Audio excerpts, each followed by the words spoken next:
ಕಾಂಗ್ರೆಸ್ ನೇತೃತ್ವದ UDF ಮತ್ತೆ ಅಧಿಕಾರಕ್ಕೆ ಬರ್ತಾ ಇದೆ. ಪಿನರಾಯಿ ಸರ್ಕಾರ ಅಂದರೆ LDF ಅಧಿಕಾರವನ್ನು ಕಳ್ಕೊಳ್ತಾ ಇದೆ. ಈಗಾಗಲೇ ಕಾಂಗ್ರೆಸ್ನಲ್ಲಿ ಮುಖ್ಯಮಂತ್ರಿ ಯಾರಾಗಬೇಕು ಅನ್ನುವಂಥ ಚರ್ಚೆ ಕೂಡ ಆರಂಭ ಆಗಿದೆ. ಸುಮಾರು 7-8 ದಶಕಗಳ ಕಮ್ಯುನಿಸ್ಟ್ ರಾಜಕಾರಣಕ್ಕೆ ಒಂದು ರೀತಿಯಲ್ಲಿ ಅಂತ್ಯ ಹಾಡ್ದಂಗೆ ಆಗಿದೆ. ಈ ಒಂದು ಸೋಲಿನ ಬಳಿಕ ಇಡೀ ಭಾರತದ ರಾಜಕಾರಣದಲ್ಲಿ ಒಂದು ಐತಿಹಾಸಿಕ ಸನ್ನಿವೇಶ ಸೃಷ್ಟಿಯಾಗಿದೆ. ಯಾವ ರಾಜ್ಯದ ಅಸೆಂಬ್ಲಿಯಲ್ಲೂ ಸಹ ಕಮ್ಯುನಿಸ್ಟರು ಅಧಿಕಾರದಲ್ಲಿ ಇಲ್ಲ. ಕಮ್ಯುನಿಸಂ ಭಾರತದಿಂದ ಸಂಪೂರ್ಣವಾಗಿ ನಾಶ ಆಗೋಯ್ತಾ? ಸ್ನೇಹಿತರೆ ನಮಸ್ಕಾರ, ಹೊಸದಿಗಂತ ಡಿಜಿಟಲ್ ಚಾನೆಲ್ಗೆ ಸ್ವಾಗತ. ಪಂಚರಾಜ್ಯಗಳ ಚುನಾವಣೆಗಳ ರಿಸಲ್ಟ್ಗಳು ಬರ್ತಾ ಇವೆ ಸ್ನೇಹಿತರೆ. ಅದರಲ್ಲಿ ನಾನು ಇವಾಗ ನಿಮ್ಮ ಮುಂದೆ ಕೇರಳದ ವಿಚಾರವನ್ನು ಪ್ರಸ್ತಾಪ ಮಾಡೋದಕ್ಕೆ ಬಂದಿದ್ದೇನೆ. ಕೇರಳದಲ್ಲಿ ನಿರೀಕ್ಷೆಯಂತೆ ಕಾಂಗ್ರೆಸ್ ನೇತೃತ್ವದ UDF ಮತ್ತೆ ಅಧಿಕಾರಕ್ಕೆ ಬರ್ತಾ ಇದೆ. 140 ಕ್ಷೇತ್ರಗಳ ಒಟ್ಟಾರೆ ಅಸೆಂಬ್ಲಿಯಲ್ಲಿ 86 ಕ್ಷೇತ್ರಗಳಲ್ಲಿ ಇಲ್ಲಿಯವರೆಗೆ ಕಾಂಗ್ರೆಸ್ ನೇತೃತ್ವದ UDF ಮುನ್ನಡೆ ಸಾಧಿಸಿದೆ. 10 ವರ್ಷಗಳ ಕಾಲ ಅಧಿಕಾರದಲ್ಲಿ ಇದ್ದಂತಹ ಪಿನರಾಯಿ ಸರ್ಕಾರ ಅಂದರೆ LDF ಅಧಿಕಾರವನ್ನು ಕಳ್ಕೊಳ್ತಾ ಇದೆ, ಹೀನಾಯವಾಗಿ ಸೋಲ್ತಾ ಇದೆ. ಇದೇ ಮೊದಲ ಬಾರಿ ಸಾಕಷ್ಟು ಪ್ರಯತ್ನವನ್ನು ಹಾಕಿದಂತಹ NDA ಅಂದರೆ BJP ನೇತೃತ್ವದ NDA 3 ಅಥವಾ ಹಿಂದೆ ಮುಂದೆ 3ರಿಂದ 5 ಅಥವಾ 1-2 ಹಿಂದೆ ಮುಂದೆ ಈ ರೀತಿಯ ಸ್ಥಾನಗಳನ್ನು ಪಡೆಯೋದಕ್ಕಷ್ಟೇ ಶಕ್ತವಾಗುತ್ತೆ ಅನ್ನುವಂಥ ಟ್ರೆಂಡ್ಗಳು ಇಲ್ಲಿಯವರೆಗೆ ಬರ್ತಾಯಿದೆ. ಈಗಾಗಲೇ ಕಾಂಗ್ರೆಸ್ನಲ್ಲಿ ಮುಖ್ಯಮಂತ್ರಿ ಯಾರಾಗಬೇಕು ಅನ್ನುವಂಥ ಚರ್ಚೆ ಕೂಡ ಆರಂಭ ಆಗಿದೆ. VD ಸತೀಶನ್ ಇದ್ದಾರೆ, K ಸುಧಾಕರನ್ ಇದ್ದಾರೆ, KC ವೇಣುಗೋಪಾಲ್ ಇದ್ದಾರೆ, ರಮೇಶ್ ಚೆನ್ನಿತಾಲ ಇದ್ದಾರೆ. ಇವರೆಲ್ಲರೂ ಸಹ CM ಅಭ್ಯರ್ಥಿಗಳೇ. KPCC ಅಧ್ಯಕ್ಷರಾದಂತಹ ಅಂದರೆ ಕೇರಳ ಕಾಂಗ್ರೆಸ್ಸಿನ ಅಧ್ಯಕ್ಷರಾದಂಥ ಸನ್ನಿ ಜೋಸೆಫ್ ಇದ್ದಾರೆ. ಸೊ ಈಗ ಅಲ್ಲಿ CM ಯಾರು ಅನ್ನೋ ಕುತೂಹಲ ಶುರುವಾಗಿದೆ. ಈ ಒಂದು ಸೋಲಿನ ಬಳಿಕ ಇಡೀ ಭಾರತದ ರಾಜಕಾರಣದಲ್ಲಿ ಒಂದು ಐತಿಹಾಸಿಕ ಸನ್ನಿವೇಶ ಸೃಷ್ಟಿಯಾಗಿದೆ ಸ್ನೇಹಿತರೆ. ಅದನ್ನು ನಾನು ಇವತ್ತು ನಿಮ್ಮ ಮುಂದೆ ಇಡೋದಕ್ಕೆ ಬಂದಿದ್ದೇನೆ. LDF ಅಂದರೆ ಕಮ್ಯುನಿಸ್ಟ್ ನೇತೃತ್ವದ LDF ಅಧಿಕಾರವನ್ನು ಕಳ್ಕೊಳ್ತು ಇವತ್ತಿನ ರಿಸಲ್ಟ್ ಪ್ರಕಾರ. ಇದರಿಂದಾಗಿ ಸುಮಾರು 7-8 ದಶಕಗಳ ಕಮ್ಯುನಿಸ್ಟ್ ರಾಜಕಾರಣಕ್ಕೆ ಒಂದು ರೀತಿಯಲ್ಲಿ ಅಂತ್ಯ ಹಾಡ್ದಂಗೆ ಆಗಿದೆ ಸ್ನೇಹಿತರೆ. ಸದ್ಯಕ್ಕೆ ಯಾವ ಸನ್ನಿವೇಶ ಸೃಷ್ಟಿಯಾಗಿದೆ ಅಂತಂದರೆ, ಇಡೀ ಭಾರತದಲ್ಲಿ ಎಲ್ಲೂ ಸಹ ಯಾವ ರಾಜ್ಯದ ಅಸೆಂಬ್ಲಿಯಲ್ಲೂ ಸಹ ಕಮ್ಯುನಿಸ್ಟರು ಅಧಿಕಾರದಲ್ಲಿ ಇಲ್ಲ. ಅವರು ಪೂರ್ಣ ಪ್ರಮಾಣದ ಅಧಿಕಾರದ ಇರ್ಬೋದು ಅಥವಾ ಮೈತ್ರಿ ಪಕ್ಷವಾಗಿರಬಹುದು. 1977ರಲ್ಲಿ ಕೇರಳದಲ್ಲಿ ಏನು ಅಧಿಕಾರಕ್ಕೆ ಬಂದರು, ಅಂದಿನಿಂದ ಇವತ್ತು ಕೇರಳದಲ್ಲಿ ಅಧಿಕಾರ ಕಳ್ಕೊಳ್ತಾ ಇದ್ದಾರೆ. ಇವತ್ತಿನವರೆಗೆ ಅವರು ಇಷ್ಟು ದಿನ ಒಂದಲ್ಲ ಒಂದು ರಾಜ್ಯದಲ್ಲಿ ಅಧಿಕಾರದಲ್ಲಿ ಇರ್ತಾಯಿದ್ರು, ಸಂಪೂರ್ಣ ಬಹುಮತದಲ್ಲಿ ಅಧಿಕಾರದಲ್ಲಿ ಇರ್ತಾಯಿದ್ರು, ಇಲ್ಲ ಮೈತ್ರಿ ಪಕ್ಷವಾಗಿ ಅಧಿಕಾರದಲ್ಲಿ ಇರ್ತಾಯಿದ್ರು. ಭಾರತದ ಕಮ್ಯುನಿಸ್ಟರು ಮಾಡಿದ ತಪ್ಪಾದರೂ ಏನು? ಈ ಎಲ್ಲ ವಿಚಾರದ ಬಗ್ಗೆ ನಾನಿವತ್ತು ನಿಮ್ಮ ಮುಂದೆ ಅನೇಕ ವಿಚಾರಗಳನ್ನು ಮಂಡಿಸೋನಿದ್ದೇನೆ. ಅದಕ್ಕೆ ಮುಂಚೆ ಹೊಸದಿಗಂತ ಡಿಜಿಟಲ್ ಚಾನಲನ್ನು ನೀವು ಸಬ್ಸ್ಕ್ರೈಬ್ ಮಾಡ್ಕೊಳ್ಳಿಲ್ಲ ಅಂದರೆ ದಯವಿಟ್ಟು ಸಬ್ಸ್ಕ್ರೈಬ್ ಮಾಡ್ಕೊಳ್ಳಿ.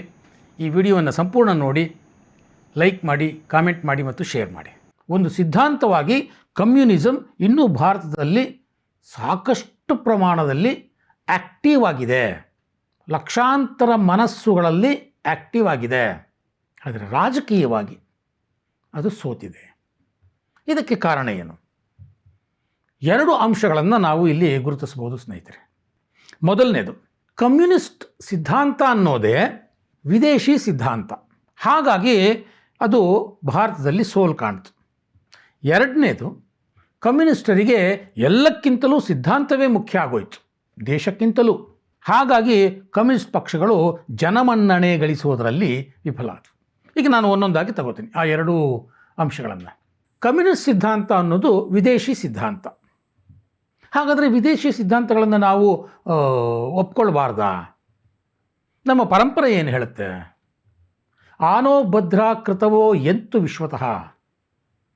ವಿಶ್ವದ ಯಾವುದೇ ಮೂಲೆಯಲ್ಲಿ ಯಾವುದೇ ಒಳ್ಳೆಯ ಸಂಗತಿಗಳಿರಲಿ, ಅದು ನಮಗೆ ಸಿಗಲಿ, ನಮ್ಮತ್ತ ಹರಿದು ಬರಲಿ, ಅದನ್ನು ನಾವು ಒಪ್ಕೊಳ್ಳೋಣ, ಅದನ್ನು ನಾವು ಅಪ್ಪಿಕೊಳ್ಳೋಣ. ಋಗ್ವೇದ ಹೇಳೋದು ಈ ಮಾತನ್ನು. ಹಾಗಾಗಿಯೇ ಕಮ್ಯುನಿಸಮನ್ನು ಸಹ ಭಾರತೀಯರು ಅಪ್ಪಿಕೊಂಡ್ರು. ಆದರೆ ಭಾರತದಲ್ಲಿ ಕಮ್ಯುನಿಸ್ಟ್ ಪಕ್ಷದ ಸಾರಥ್ಯ ವಹಿಸಿದವರು ಏನು ಮಾಡಿದ್ರು? ಜರ್ಮನಿಯ ಅವತ್ತಿನ ಸನ್ನಿವೇಶಕ್ಕೆ ಹುಟ್ಟಿಕೊಂಡಂತಹ ಒಂದು ಪ್ರತಿಕ್ರಿಯಾತ್ಮಕವಾದಂಥ ಸಿದ್ಧಾಂತ, ರಿಯಾಕ್ಷನರಿ ಡಾಕ್ಟ್ರಿನ್ ಅಂತ ಏನು ಹೇಳ್ತೀವಿ, ಅದು ಭಾರತಕ್ಕೆ ಹೇಗೆ ಅನ್ವಯ ಆಗುತ್ತೆ ಅನ್ನುವಂಥದ್ದನ್ನು ಭಾರತೀಯ ಕಮ್ಯುನಿಸ್ಟರು ಯೋಚನೆ ಮಾಡಲೇ ಇಲ್ಲ. ಕಮ್ಯುನಿಸ್ಟ್ ಸಿದ್ಧಾಂತವನ್ನು ಮೊದಲ ಬಾರಿಗೆ ಪ್ರತಿಪಾದನೆ ಮಾಡಿದಂತಹ ಕಾರ್ಲ್ ಮಾರ್ಕ್ಸ್ ಆಗ ಜರ್ಮನಿಯ ಆ ಒಂದು ಸನ್ನಿವೇಶಕ್ಕೆ ತಕ್ಕ ಹಾಗೆ ಒಂದು ಸಿದ್ಧಾಂತವನ್ನು ಪ್ರತಿಪಾದನೆ ಮಾಡಿದರು. ಕಮ್ಯುನಿಸ್ಟ್ ಸಿದ್ಧಾಂತದ ಪ್ರಕಾರ ಇರೋದು ಎರಡೇ ವರ್ಗಗಳು, ಒಂದು ಬಲಿಷ್ಠ ವರ್ಗ, ಒಂದು ದುರ್ಬಲ ವರ್ಗ. ಅದು ಯಾವುದು? ಆರ್ಥಿಕ ಬಲಿಷ್ಠ ವರ್ಗ, ಆರ್ಥಿಕವಾಗಿ ದುರ್ಬಲವಾದಂಥ ವರ್ಗ. ಅಂದರೆ ದಬ್ಬಾಳಿಕೆ ಮಾಡುವವರ ವರ್ಗ, ದಬ್ಬಾಳಿಕೆಗೆ ಒಳಗಾಗುವವರ ವರ್ಗ. ಇವೆರಡರ ನಡುವಿನ ಸಮಾನತೆಯನ್ನು ಸಾಧಿಸಬೇಕು ಅಂದರೆ ಅದು ಸಂಘರ್ಷದ ಮೂಲಕವೇ. ಇದು ಕಾರ್ಲ್ ಮಾರ್ಕ್ಸ್ ಹೇಳಿದಂಥ ಒಂದು ಸಿದ್ಧಾಂತದ ಮೂಲ. ಅದನ್ನು ಯಥಾವತ್ ಭಾರತಕ್ಕೆ ಅನ್ವಯಿಸುವುದಕ್ಕೆ ಪ್ರಯತ್ನ ಪಟ್ಟರು ಭಾರತೀಯ ಕಮ್ಯುನಿಸ್ಟ್. ಜರ್ಮನಿಯಲ್ಲಿದ್ದದ್ದು ಎರಡೇ ವರ್ಗ, ಆದರೆ ಈ ಭಾರತದಲ್ಲಿ ನೂರಾರು ವರ್ಗಗಳು, ನೂರಾರು ಕಮ್ಯುನಿಟಿಗಳು, ನೂರಾರು ಆಲೋಚನೆಗಳು, ಸಾವಿರಾರು ರೀತಿಯ ಆಚರಣೆಗಳು, ಸಾವಿರಾರು ರೀತಿಯ ಸಂಪ್ರದಾಯಗಳು, ಜಾತಿ ವ್ಯವಸ್ಥೆ, ವರ್ಗ ವ್ಯವಸ್ಥೆ, ಭಾಷಾ ವ್ಯವಸ್ಥೆ, ಆಚರಣೆಯ ವ್ಯವಸ್ಥೆ, ಪ್ರಾಂತ್ಯಗಳ ವ್ಯವಸ್ಥೆ, ಈ ಎಲ್ಲದರಗಳಲ್ಲೂ ಬಹುತ್ವವಿರುವಂಥ ದೇಶ ಭಾರತ. ಜಾತಿಯಲ್ಲೂ ಅಸಮಾನತೆ ಇದೆ, ವರ್ಗದಲ್ಲೂ ಅಸಮಾನತೆ ಇದೆ, ಭಾಷೆಯಲ್ಲೂ ವೈವಿಧ್ಯತೆ ಇದೆ, ಪ್ರಾಂತೀಯ ಭಾವನೆಗಳಲ್ಲೂ ಬೇರೆ ಬೇರೆ ರೀತಿಯ ಆಲೋಚನೆಗಳಿವೆ. ಹೀಗೆ ಬೇರೆ ಬೇರೆ ರೀತಿಯಲ್ಲಿ ಬೇರೆ ಬೇರೆ ರೀತಿಯ ವೈರುಧ್ಯಗಳು ಮತ್ತು ಅವುಗಳ ನಡುವಿನ ವ್ಯತ್ಯಾಸಗಳು. ಇದನ್ನು ಕಮ್ಯುನಿಸ್ಟರು ಅರ್ಥ ಮಾಡಿಕೊಳ್ಳಿಲ್ಲ. ಎಲ್ಲದಕ್ಕೂ ಅವರು ಒಂದೇ ಒಂದು ಪಾಯಿಂಟನ್ನು ಇಡ್ತಾ ಇದ್ದಿದ್ದು ಅಂತಂದರೆ ವರ್ಗ ಸಂಘರ್ಷ ಅನ್ನುವಂಥದ್ದು. ಅದನ್ನು ಜಾತಿ ವ್ಯವಸ್ಥೆಗೆ ಅಪ್ಲೈ ಮಾಡಲಿಕ್ಕೆ ಹೋದರು. ಆದರೆ ಜರ್ಮನಿಯಲ್ಲಿರುವಂತಹ ವರ್ಗ ಅಸಮಾನತೆಗೂ ಭಾರತದಲ್ಲಿ ಇರುವಂತಹ ಜಾತಿ ಅಸಮಾನತೆಗೂ ವ್ಯತ್ಯಾಸ ಇದೆ ಅನ್ನೋದನ್ನು ಅರ್ಥ ಮಾಡಿಕೊಳ್ಳಿಲ್ಲ. ಕಮ್ಯುನಿಸಮ್ದು ಸಂಘರ್ಷದ ಮೂಲಕ ಸಮಾನತೆ, ಆದರೆ ಭಾರತೀಯ ಪರಂಪರೆ ನಮಗೆ ಹೇಳಿಕೊಟ್ಟಿರೋದು ಸಾಮರಸ್ಯದ ಮೂಲಕ ಸಮಾನತೆ. ಶಂಕರಾಚಾರ್ಯರಿಂದ ಹಿಡಿದು ಶಿಶುನಾಳ ಶರೀಫರವರೆಗೆ ಗುರು ಗೋವಿಂದ ಸಿಂಗ್ ಮಾಡಿರಬಹುದು, ಕಬೀರ್ ಮಾಡಿರಬಹುದು, ಸಂತ ರಾಮದಾಸರು ಮಾಡಿದ್ದು, ಬಸವಣ್ಣ ಮಾಡಿದ್ದು, ಅಲ್ಲಮಪ್ರಭು ಮಾಡಿದ್ದು, ಎಲ್ಲರೂ ಮಾಡಿದ್ದು ಇಂಥ ಸಮಾಜ ಸುಧಾರಣೆಯನ್ನೇ. ಮನಸ್ಸುಗಳ ಪರಿವರ್ತನೆಯ ಮುಖಾಂತರ ಸಮಾಜ ಸುಧಾರಣೆ, ಮನಸ್ಸುಗಳ ಪರಿವರ್ತನೆಯ ಮುಖಾಂತರ ಸಮಾಜದಲ್ಲಿ ಸಮಾನತೆ ತರುವಂಥ ಒಂದು ಪ್ರಯತ್ನ. ಯಾರೂ ಸಹ ಸಂಘರ್ಷಕ್ಕೆ ಇಳಿದೇ ಇಲ್ಲ. ಸಂಘರ್ಷಕ್ಕೆ ಇಳಿಯುವಂಥ ರಕ್ತವೂ ಭಾರತದ್ದಲ್ಲ. ಇದನ್ನು ಕಮ್ಯುನಿಸ್ಟರು ಅರ್ಥ ಮಾಡ್ಕೊಳ್ಳೋದ್ರಲ್ಲಿ ಸೋತರು. ಹಾಗಾಗಿ ರಾಜಕೀಯವಾಗಿ ಅವರಿಗೆ ಜನಮನ್ನಣೆ ಸಿಗಲಿಲ್ಲ. ಇದೇ ಅಂಶವನ್ನು ಮುಂದುವರಿದು ಹೇಳೋದಾದರೆ, ಕಮ್ಯುನಿಸಮ್ ಏನು ಹೇಳುತ್ತೆ ಅಂತಂದರೆ ಧರ್ಮ ಒಂದು ಅಫೀಮು. ಅದು ಜರ್ಮನಿಯಲ್ಲಿ 17-18ನೇ ಶತಮಾನದಲ್ಲಿದ್ದಂತಹ ಚರ್ಚ್ ದಬ್ಬಾಳಿಕೆಯ ಸನ್ನಿವೇಶದಲ್ಲಿ ಹುಟ್ಟಿಕೊಂಡಂಥ ಒಂದು ಸಿದ್ಧಾಂತ. ಆಗ ಅಲ್ಲಿ ಸೆಕ್ಯುಲರಿಸಮ್ನ ಪ್ರತಿಪಾದನೆ ಆಯಿತು. ಆಡಳಿತದ ಮೇಲೆ ಚರ್ಚಿನ ಹಿಡಿತವನ್ನು ತಪ್ಪಿಸಬೇಕು ಅನ್ನೋ ಕಾರಣಕ್ಕೆ. ಆಗ ಅಲ್ಲಿ ರಿಲಿಜನ್ ಅನ್ನೋದನ್ನು ಅಡ್ಮಿನಿಸ್ಟ್ರೇಷನ್ನಿಂದ ಬೇರೆ ಮಾಡಬೇಕು ಅಂತ. ಹಾಗಾಗಿ ಕಮ್ಯುನಿಸಮ್ ಒಂದು ಘೋಷಣೆಯನ್ನು ಕೊಡ್ತು, ಧರ್ಮ ಒಂದು ಅಫೀಮು, ಅದರ ಸೆಳೆತಕ್ಕೆ ಬಲಿಯಾಗಬೇಡಿ ಅಂತ. ಆದರೆ ಭಾರತೀಯರಾದ ನಾವು ಅಂದುಕೊಂಡಂಥ ಧರ್ಮವೇ ಬೇರೆ. ನಮ್ಮ ಧರ್ಮ ಯಾವುದೋ ಒಂದು ಪುಸ್ತಕದಲ್ಲಿಲ್ಲ. ನಮ್ಮ ಧರ್ಮ ನೀವು ಹೀಗೇ ಮಾಡಿ ಅಂತ ಹೇಳೋದಿಲ್ಲ. ನಮ್ಮ ಧರ್ಮ ಸನಾತನ ಧರ್ಮ. ನಮ್ಮ ಧರ್ಮ ಜೀವನ ಧರ್ಮ, ವೃತ್ತಿ ಧರ್ಮ, ಆಡಳಿತ ಧರ್ಮ, ರಾಜಧರ್ಮ, ವೈದ್ಯರ ಧರ್ಮ, ಶಿಕ್ಷಕರ ಧರ್ಮ ಬೇರೆ. ಈ ಮೂಲ ಕಲ್ಪನೆಯನ್ನು ಕಮ್ಯುನಿಸ್ಟರು ಅರ್ಥ ಮಾಡ್ಕೊಳ್ಳದಲೇ ಧರ್ಮ ಒಂದು ಅಫೀಮು ಅನ್ನುವಂಥ ಮಾತುಗಳನ್ನು ಆಡ್ಕೊಂಡು ಬಂದು, ಹಾಗಾಗಿ ಭಾರತೀಯರ ಮೂಲದಲ್ಲೇ ಇರುವಂತಹ ಧರ್ಮದ ಕಲ್ಪನೆಯನ್ನು ಕಮ್ಯುನಿಸ್ಟರು ಅರ್ಥ ಮಾಡಿಕೊಳ್ಳಲಿಲ್ಲ. ಹಾಗಾಗಿ ಅವರಿಗೆ ಜನಮನ್ನಣೆ ಸಿಗಲಿಲ್ಲ. ಇನ್ನು ನಾನು ಎರಡನೇ ಪಾಯಿಂಟಿಗೆ ಬರ್ತೇನೆ. ಭಾರತೀಯ ಕಮ್ಯುನಿಸ್ಟರಿಗೆ ಎಲ್ಲಕ್ಕಿಂತ ಸಿದ್ಧಾಂತವೇ ಮುಖ್ಯ ಆಗಿತ್ತು, ದೇಶಕ್ಕಿಂತಲೂ ಸಿದ್ಧಾಂತವೇ ಮುಖ್ಯ ಆಗಿತ್ತು ಅನ್ನೋದಕ್ಕೆ ಅನೇಕ ಉದಾಹರಣೆಗಳನ್ನು ಕೊಡಬಹುದು. ಇದು ದಾಖಲೆಗಳಲ್ಲಿರುವಂಥದ್ದು, ನಾನು ಹೇಳ್ತಿರುವಂಥದ್ದಲ್ಲ. ಸ್ವಾತಂತ್ರ್ಯ ಪೂರ್ವದಲ್ಲಿ 1942ರ ಕ್ವಿಟ್ ಇಂಡಿಯಾ ಚಳವಳಿ ದೇಶಾದ್ಯಂತ ಬ್ರಿಟಿಷರ ವಿರುದ್ಧ ಆಕ್ರೋಶ ಭುಗಿಲೆದ್ದಿದ್ದಾಗ ಮಹಾತ್ಮ ಗಾಂಧಿ ಕರೆ ಕೊಟ್ಟಂತಹ ಕ್ವಿಟ್ ಇಂಡಿಯಾ ಚಳವಳಿಗೆ ಭಾರೀ ಜನಬೆಂಬಲ ವ್ಯಕ್ತ ಆಗ್ತಾ ಇತ್ತು. ಆ ಸಂದರ್ಭದಲ್ಲಿ CPI ಈ ಕ್ವಿಟ್ ಇಂಡಿಯಾ ಚಳವಳಿಯನ್ನೇ ವಿರೋಧ ಮಾಡ್ತು. ಯಾರೂ ಕೂಡ ಈ ಚಳವಳಿಯಲ್ಲಿ ಭಾಗವಹಿಸಬಾರ್ದು, ಪ್ರತಿಭಟನೆಯಲ್ಲಿ ತೊಡಗಬಾರ್ದು ನಮ್ಮ ಕಾರ್ಯಕರ್ತರು, ಈ ರೀತಿಯ ಸೂಚನೆಯನ್ನು ಕೊಡ್ತು CPI. ಕಾರಣ ಏನು? ಕಾರಣ ಇಷ್ಟೇ, ಆ ಸಂದರ್ಭದಲ್ಲಿ ನಡೆದಿದ್ದಂತಹ ಎರಡನೇ ಮಹಾಯುದ್ಧದಲ್ಲಿ ಬ್ರಿಟನ್ USSR ಜೊತೆ ಕೈ ಜೋಡಿಸಿತ್ತು ಜರ್ಮನಿಯ ನಾಜಿಗಳ ವಿರುದ್ಧ ಹೋರಾಡಲಿಕ್ಕೆ. USSR ಅಂತಂದರೆ ಅದು ಕಮ್ಯುನಿಸ್ಟ್ ದೇಶ. ಅಂದರೆ ಬ್ರಿಟನ್ ಒಂದು ಕಮ್ಯುನಿಸ್ಟ್ ದೇಶದ ಜೊತೆ ಕೈ ಜೋಡಿಸಿದೆ ಅಂತಂದರೆ ನಾವು ಬ್ರಿಟನ್ ವಿರುದ್ಧ ಮಾತಾಡಲಿಕ್ಕಾಗತ್ತಾ?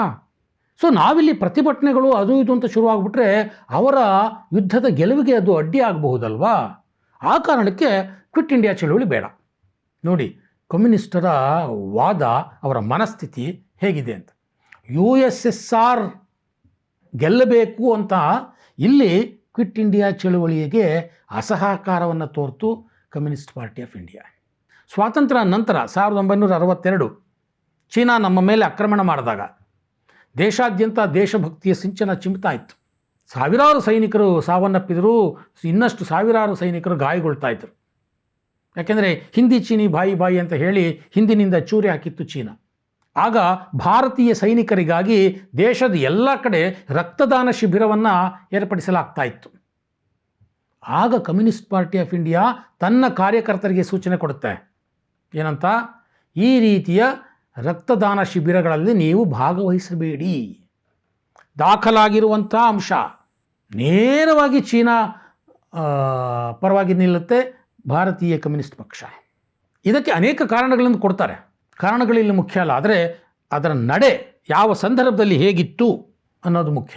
ಯುದ್ಧ ಆದ 8 ವರ್ಷದಲ್ಲಿ, ಅಂದರೆ 1970ರಲ್ಲಿ ಯಾವಾಗ ಚೀನಾದ ಪರವಾಗಿ ಅತಿಯಾದ ಪ್ರೀತಿಯನ್ನು ಭಾರತೀಯ ಕಮ್ಯುನಿಸ್ಟರು ತೋರಿಸೋದಕ್ಕೆ ಶುರು ಮಾಡಿದ್ರು, ಆಗ ಕಮ್ಯುನಿಸ್ಟ್ ಪಾರ್ಟಿ ಆಫ್ ಇಂಡಿಯಾದಲ್ಲೇ ಒಂದು ದೊಡ್ಡ ಭಿನ್ನಾಭಿಪ್ರಾಯ ಉಂಟಾಯಿತು.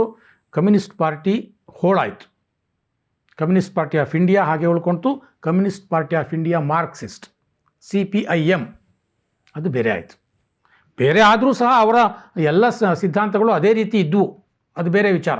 ಇನ್ನು 2015ರಲ್ಲಿ ಕಮ್ಯುನಿಸ್ಟ್ ಪಕ್ಷದ ನೇತಾರರಾಗಿದ್ದಂಥ ಸೀತಾರಾಮ್ ಯೆಚೂರಿ ಅವರು ಒಂದು ಘೋಷಣೆ ಮಾಡ್ತಾರೆ, their chairman is our chairman ಅಂತ. ಅಂದರೆ ಚೀನಾ ಕಮ್ಯುನಿಸ್ಟ್ ಪಕ್ಷದ ಚೇರ್ಮನ್ ಯಾರೋ ಅವರೇ ನಮಗೂ ಕೂಡ ಚೇರ್ಮನ್ ಅಂತ. ಇನ್ನೂ ಮುಂದುವರೆದು ಹೇಳ್ತಾರೆ, ಕಮ್ಯುನಿಸ್ಟ್ ಪಾರ್ಟಿ ಆಫ್ ಇಂಡಿಯಾ ಅಥವಾ ಭಾರತೀಯ ಕಮ್ಯುನಿಸ್ಟರು ಭಾರತದ ಆರ್ಥಿಕ ನೀತಿ ಮತ್ತು ವಿದೇಶಾಂಗ ನೀತಿಯನ್ನು ಚೀನಾದ ಕಮ್ಯುನಿಸ್ಟ್ ಪಕ್ಷದ ಜೊತೆ ಚರ್ಚೆ ಮಾಡಬೇಕು. ಆ ನಂತರ ನಾವು ನಮ್ಮ ನಿಲುವನ್ನು ನಾವು ಫೈನಲ್ ಮಾಡ್ಕೋಬೇಕು. ಅಂದರೆ ಚೀನಾ ಹೇಳೋದನ್ನು ಕೇಳಬೇಕು ಅಂತ. ಚೀನಾ ಹೇಳಿದಾಗ ರೀತಿಯಲ್ಲಿ ನಮ್ಮ ವಿದೇಶಾಂಗ ನೀತಿ ಇರಬೇಕು ಅಂತ. ಈ ರೀತಿಯ ಮಾತುಗಳನ್ನು ಸೀತಾರಾಮ್ ಯೆಚೂರಿ ಹೇಳ್ತಾರೆ. ಸೊ ಅದಕ್ಕಾಗಿಯೇ ಒಂದಷ್ಟು ಗಾದೆ ಮಾತುಗಳು ಅಂತಿರೋ ಏನಂತಿರೋ ಆ ರೀತಿ ಹುಟ್ಟುಕೊಂಡಿದ್ದು. ಏನು? ಚೀನಾದಲ್ಲಿ ಮಳೆ ಬಂದರೆ ಇಲ್ಲಿನ ಕಮ್ಯುನಿಸ್ಟರು ಇಲ್ಲಿ ಕೊಡೆ ಹಿಡಿತಾರೆ, ರಷ್ಯಾದಲ್ಲಿ ಸೆಕೆ ಆದರೆ ಭಾರತೀಯ ಕಮ್ಯುನಿಸ್ಟರು ಇಲ್ಲಿ ಗಾಳಿ ಬೀಸ್ಕೋತಾರೆ. ಈ ರೀತಿಯ ಮಾತುಗಳು ಹುಟ್ಟುಕೊಂಡಿದ್ದು ಇದೇ ಕಾರಣಕ್ಕೆ. ಇನ್ನು 2020ರಲ್ಲಿ ಗಲ್ವಾನ್ ಕ್ಲಾಶ್ ಆದಾಗ, ತೀರಾ ಇತ್ತೀಚಿನ ಉದಾಹರಣೆಯನ್ನು ನಾನು ಕೊಡ್ತಾ ಇದ್ದೇನೆ. ಚೀನಿ ಸೈನಿಕರು ಭಾರತದ ಗಡಿಯೊಳಗೆ ನುಗ್ಗಿ ಭಾರತದ ಸೈನಿಕರ ಮೇಲೆ ಇನ್ನಿಲ್ಲದ ಹಾಗೆ ದೌರ್ಜನ್ಯವನ್ನು ಮಾಡಿದ್ರು, ಭಾರತದ ಸೈನಿಕರ ಮೇಲೆ ದಾಳಿ ಮಾಡಿದ್ರು. ಭಾರತದ 20 ಸೈನಿಕರು ಹುತಾತ್ಮರಾದರು. ಇದಕ್ಕೆ ಸರಿಯಾಗಿ ತಿರುಗೇಟನ್ನು ಕೊಟ್ಟರು ಭಾರತೀಯ ಸೈನಿಕರು. ಚೀನಾ ಆಮೇಲೆ ಒಪ್ಕೊಂತು 47 ಚೀನಿ ಸೈನಿಕರು ಹತರಾಗಿದ್ದಾರೆ ಅಂತ. ಸಿಕ್ಕಿದ ಕಡೆ ಕೋಲಲ್ಲಿ ಇದರಲ್ಲಿ ಎಲ್ಲದರಲ್ಲೂ ಬಾಡ್ದು ಕಳಿಸಿದರು ಭಾರತೀಯ ಸೈನಿಕರು ವಾಪಸ್. ಆ ಸಂದರ್ಭದಲ್ಲಿ ಭಾರತೀಯ ಕಮ್ಯುನಿಸ್ಟರು ಹೇಗೆ ನಡ್ಕೊಂಡ್ರು? ಚೀನಾದ ಈ ಕ್ರಮವನ್ನು ಖಂಡಿಸುವಂತಹ ಒಂದೇ ಒಂದು ಶಬ್ದ ನಮ್ಮ ಭಾರತೀಯ ಕಮ್ಯುನಿಸ್ಟ್ರಿಂದ ಬರಲಿಲ್ಲ. ಆಗ ಭಾರತ ಸರ್ಕಾರವನ್ನು ಅದಕ್ಕೆ ಟೀಕೆ ಮಾಡಿದ್ರೆ ಹೊರತು ಚೀನಾ ಮಾಡಿದ ಕೃತ್ಯವನ್ನು ಇವರು ಖಂಡಿಸಲೇ ಇಲ್ಲ. ಚೀನಾದವರೇನೋ ಬಂದ್ಬಿಟ್ರು, ಅದಕ್ಕೆ ಕಾರಣ ನರೇಂದ್ರ ಮೋದಿ ಸರ್ಕಾರ ಅಂತ ನರೇಂದ್ರ ಮೋದಿ ಸರ್ಕಾರನ ಟಾರ್ಗೆಟ್ ಮಾಡಿದ್ರು. ಆದರೆ ಚೀನಾ ಬಗ್ಗೆ ತುಟಿಕ್ ಪಿಟಿಕ್ ಅನ್ನಲಿಲ್ಲ. ಇದೆಲ್ಲವನ್ನು ಜನ ನೋಡ್ಕೊಂಡು ಬಂದರು. ಸೊ ರಾಜಕೀಯವಾಗಿ ಇಂಥವರ ಕೈಗೆ ಅಧಿಕಾರ ಕೊಟ್ಟರೆ ಏನಾಗುತ್ತೆ? ಹಾಗಾಗಿಯೇ ರಾಜಕೀಯವಾಗಿ ಕಮ್ಯುನಿಸ್ಟ್ ಪಕ್ಷಗಳು ನಿಧಾನವಾಗಿ ಎಲ್ಲ ರಾಜ್ಯಗಳನ್ನು ಕಳ್ಕೊಳ್ತಾ ಬಂದರು. ರಾಜಕೀಯವಾಗಿ ಅವರು ಈಗ ಕಂಪ್ಲೀಟಾಗಿ ಇರ್ರಿಲೆವೆಂಟ್ ಅಂತ ಅನ್ನಿಸ್ಕೊಂಡ್ಬಿಟ್ಟಿದ್ದಾರೆ. ಆದರೆ ಸೈದ್ಧಾಂತಿಕವಾಗಿ ಕಮ್ಯುನಿಸಮ್ ಸಂಪೂರ್ಣವಾಗಿ ಕಣ್ಮರೆಯಾಗಿ ಹೋಯ್ತಾ ಭಾರತದಿಂದ? ಖಂಡಿತ ಇಲ್ಲ. ಲಕ್ಷಾಂತರ ಮನಸ್ಸುಗಳಲ್ಲಿ ಈಗಲೂ ಕಮ್ಯುನಿಸಮ್ ಇದೆ. ಕಮ್ಯುನಿಸಮ್ ಒಂದು ಸಿದ್ಧಾಂತವಾಗಿ ಕೆಟ್ಟದ್ದು ಅಂತ ನಾನು ಹೇಳ್ತಾ ಇಲ್ಲ, ಅದು ಜನವಿರೋಧಿ ಅಂತ ಹೇಳ್ತಾ ಇಲ್ಲ, ಅದು ಸಮಾಜ ವಿರೋಧಿ ಅಂತ ಹೇಳ್ತಾ ಇಲ್ಲ, ಕಮ್ಯುನಿಸ್ಟ್ ಚಿಂತನೆಗಳು ದೇಶ ವಿರೋಧಿ ಅಂತ ಹೇಳ್ತಾ ಇಲ್ಲ. ಆದರೆ ಅದು ಭಾರತೀಯ ಸಮುದಾಯಕ್ಕೆ, ಭಾರತೀಯ ಪರಂಪರೆಗೆ, ಭಾರತೀಯ ಅಸ್ಮಿತೆಗೆ ಒಪ್ಪುವಂಥದ್ದಲ್ಲ. ಭಾರತೀಯ ಕಮ್ಯುನಿಸ್ಟರು ತಮ್ಮ ಚಿಂತನೆಯನ್ನು ಇಂಡಿಯನೈಸ್ ಮಾಡ್ಕೊಳ್ಳೋದರಲ್ಲಿ ವಿಫಲ ಆಗಿದ್ದೇ ಭಾರತೀಯ ಕಮ್ಯುನಿಸ್ಟ್ ಪಕ್ಷಗಳು ರಾಜಕೀಯವಾಗಿ ಸೋಲೋದಕ್ಕೆ ಕಾರಣ. ಇನ್ನು ಸೈದ್ಧಾಂತಿಕವಾಗಿಯೂ ಅಷ್ಟೇ. ಈಗಲಾದರೂ ಎಚ್ಚೆತ್ತುಕೊಂಡು ಕಮ್ಯುನಿಸ್ಟ್ ಚಿಂತನೆಯ ಕಾರ್ಯಕರ್ತರು ಅಂತ ಯಾರಿದ್ದಾರೆ ಇಲ್ಲಿಯವರೆಗೆ ಉಳ್ಕೊಂಡಿರೋರು, ಅವರು ಕಮ್ಯುನಿಸ್ಟ್ ಸಿದ್ಧಾಂತಕ್ಕೆ ಭಾರತೀಯತ್ವದ ಲೇಪನ ಕೊಡದೇ ಇದ್ದರೆ ಕಮ್ಯುನಿಸ್ಟ್ ಸಿದ್ಧಾಂತವೂ ಸಹ ಹೀಗೆ ಒಂದು ದಿನ ಕಣ್ಮರೆಯಾಗೋದರಲ್ಲಿ ಸಂದೇಹ ಇಲ್ಲ.